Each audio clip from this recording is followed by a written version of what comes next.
Okay, let's unpack this.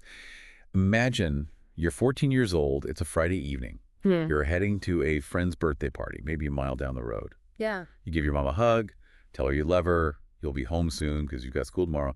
You walk out the door, and you're just never seen or heard from again. That's really the haunting, unresolved core of the case we're diving into today. The disappearance of Jesse Gabriel Florez. Hmm. He vanished from Phoenix, Arizona, way back on September 14th, 2001. And for this deep dive, we've, pulled together a stack of sources, online communities like web sleuths, news articles, tracing this case over, 2 decades now. Right. And official missing persons databases like the Charlie Project and the National Center for Missing and Exploited Children. So our mission today is really to walk you through what these sources tell us.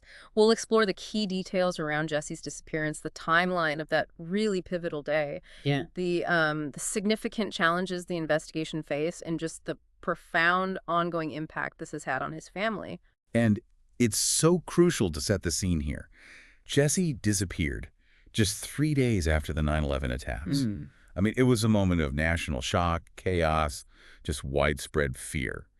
And as our sources note, this unprecedented context might have really impacted the initial attention given to Jesse's case. Definitely something to keep in mind. Yeah, let's keep that backdrop in mind as we go. So, okay, who was Jesse Gabriel Florez?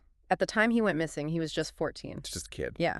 And the sources often call him by his nickname, Lil Droopy. Physically, how was he described? Hispanic, relatively small for his age, actually. Around 5'1", maybe 5'1" tall. Weighed between 125 and 140 pounds. Brown hair, brown eyes. Pretty standard description in some ways. Okay. But he did have some distinctive identifiers, things that are really important for recognition. Right, what? He had piercings in his left ear, both the lower lobe and the upper cartilage. And there was also a small black mole right in the corner of his right eye. Okay, yeah, those are specific. And wasn't there a tattoo mentioned? Yes, exactly. A tattoo of the letter J on his hand, right there between his thumb and index finger. And we see in the sources this tattoo kind of sparks some speculation, right? It does. Was it just for his name, Jesse? Or, could it have hinted at something more? Maybe gang-related? Some online discussions definitely ponder that. What about his personality? What did his family say? Well, family members quoted in the sources, they paint a picture of him. They describe him as bright, soft-spoken, sensitive, Okay. very kind, charismatic too, seemed to be a natural people person, which is interesting because he was also noted as being kind of reserved and quiet. Huh. So maybe outgoing with people he knew? Perhaps. His sister recalled a sweet memory, actually, of him thinking it was cool to hang out with her, driving with the windows down, blasting music. Sounds like a typical teen in some ways. Yeah. Oh, and one source mentions he might have used the alias Alvarado. That's right. Which is his mother and sister's surname that pops up in some of the news reports about the case. So just another detail to note. Okay, got it. So let's zoom in on that day, September 14, 2001. What do the sources say happened? Okay, so according to the sources, Jesse left his home, which was located near 51st Avenue and Indian School Road in Phoenix. And this was around 6 p.m. Around 6 p.m., yeah. His plan was pretty simple. He was walking to a friend's birthday party. Okay. The sources describe the location as being in the Encanto district, roughly maybe about a mile away from his house. A mile walk. Okay. Yeah. And do we know what he was wearing? Those details can be so important. We do, actually. We have a description details that, investigators and family really hoped would jog someone's memory. Right. He had on a brown and black checkered short-sleeved flannel shirt worn over a white T-shirt, navy blue pants, and possibly a Levi's jacket. Okay. Specific to any accessories? Yeah, those two. Yeah. A silver and diamond earring, a small gold hoop earring, a watch, and a plain white baseball cap. One source adds he might have also been wearing a necklace, kind of unusual, featuring both a crucifix and a marijuana pendant. Wow. Okay, so quite a few details. It really gives you a vivid, heartbreaking snapshot of him that evening. It does. And the last interaction his mother remembers is just poignant. What did she say? She says he told her, "I love you, Mom. I'll see you in a little while." And he promised to be home early, specifically mentioning he had school the next day. Okay, and this is where we hit that point of confusion, right? The thing that comes up in the sources and online discussions. Exactly. His mother's account references him needing to be home for school the next day. Which would imply Saturday, September 15th, was a school day. Or maybe he disappeared Thursday. Right, but September 14th, 2001 was definitely a Friday. Okay. So this small discrepancy, looking back years later, it raises questions for people looking at the case. Did his mom misremember the specific date or maybe the day of the week it happens? Sure. Was there some kind of non-traditional schooling on a Saturday? Or, does this maybe imply the mother actually reported him missing later than she might initially recall? Like maybe Saturday or even Monday when he definitely missed school. Possibly. It just highlights the challenges, Memory can be tricky in these cold cases. Yeah, absolutely. Yeah. So, okay, he doesn't come home Friday evening. His mother starts getting worried. Naturally. The sources say she immediately began reaching out, contacting friends, family, trying to track him down. When was he actually reported missing to the police? Is that clear? Well, there's a bit of conflict in the sources on the exact timing. One report says his mother filed the report on September 15th, so the day after he disappeared. Okay, Saturday. But another source implies it might have been delayed maybe until Monday when he didn't show up for school. And you see discussions online, people debating this? Right. Yeah. Some questioning the delay. Yeah, questioning the level of concern if there was a delay. But then other commenters push back, noting that sometimes police advise families to wait 24 hours, especially with teenagers. Right, that's true. They might assume he's just staying out late or at a friend's. Exactly. What's clear, though, is that the family's worry began the moment he didn't walk back through that door Friday night. Okay. So once a report was filed, what happened then? Searches. Flyers. Yeah, the sources indicate extensive searches were conducted, in the area around his home, around the supposed party location. Flyers with his picture and description were distributed widely. But then there's that huge challenge, the timing. It keeps coming up. It really does. Disappearing just 3 days after 9/11, the whole country's attention, the media's focus, it was just completely consumed by the national tragedy. Understandably, but terrible timing for Jesse's case. Terribly unfortunate timing, and the sources point out how this might have affected the investigation. Limited media attention, at least initially, meant fewer eyes looking for Jesse. Right. And some speculate it might have even, inadvertently provided cover for a perpetrator. How so? Well, maybe someone acting suspiciously around that time might have been dismissed or misinterpreted, attributed to the trauma or chaos of 9/11, not connected to Jesse. That's a chilling thought. So what do police think happened? What the sources agree on is that police do believe something suspicious happened. They believe foul play was involved. Okay. But despite their efforts, the case is officially described as ice cold. Meaning no leads? Basically, yeah. Yeah. No confirmed sightings, no contact with him since that night. He just vanished. God, the poor family. The impact must be immense. Oh, it's heartbreakingly clear throughout the sources, especially in articles written years later. I mean, more than 2 decades have passed now, no answers. His sister, Veronica Alvarado, she's spoken out, hasn't she? She has, expressing the family's enduring pain.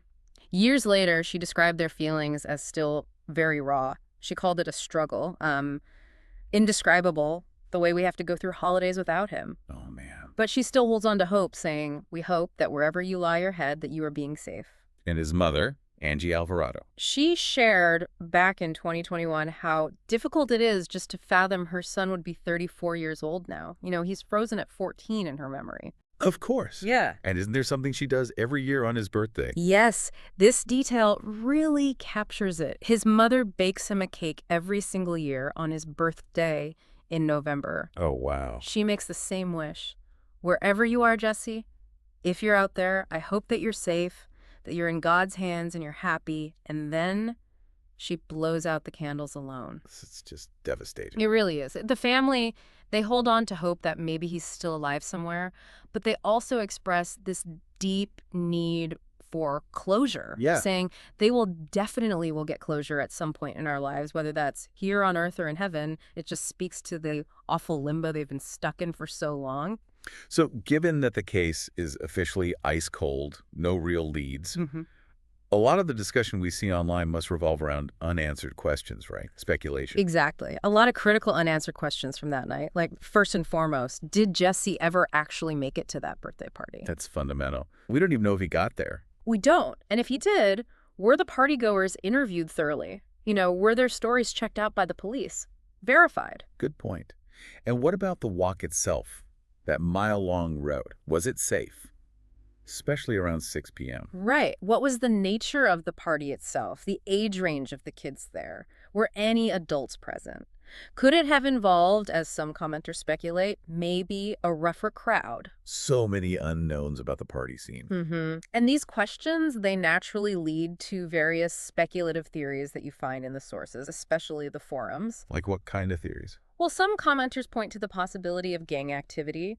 Maybe Jesse was wearing colors associated with a rival gang, accidentally. Or mistaken identity. Exactly. Mistaken identity is a tragic reality in areas with gang presence. He might have just looked like someone else they were after. Okay, what else? Other theories consider abduction, maybe by a predator who saw an opportunity. Perhaps someone whose actions, again, might have been less scrutinized in that post-9/11 fear and confusion. Right, the chaos providing cover. Yeah.